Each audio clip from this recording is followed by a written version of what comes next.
With tens of thousands of families on wait lists, the need for affordable childcare has never been greater. But childcare centers say they're at risk of closing without more funding. And advocates say the Ford government is hoarding taxpayer dollars that could be used to keep daycares open.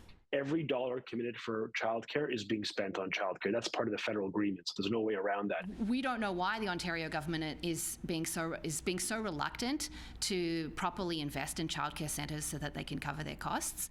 A group of parents, politicians, childcare operators, and school board trustees coming together on this International Women's Day to demand the government stop stalling on childcare funding and create more spaces to meet the urgent needs of families. That burden falls back on the woman. I'm due to go back to work in September. If there's not a secure childcare space for my youngest, who's joining in September, that puts our family in a pickle.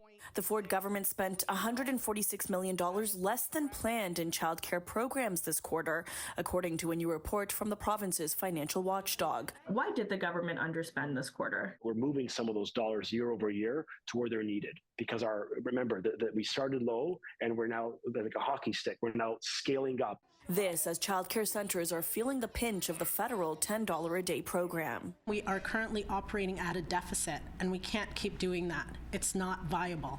St. Albans Childcare Centre in the Annex is calling on the province to fix the funding formula so their costs are covered. Are you concerned about all these childcare centers, sounding the alarm and warning that they might be closing? We are determined to build affordable childcare, but we shared the concern of childcare operators since the day we signed this deal with the federal government, which is that we need more flexibility in funding in order to support our operators. The Ontario NDP also calling on the government to approve local school board requests to expand the number of childcare centres in schools. And the NDP is standing advocating for the province to use the slowest method to build childcare.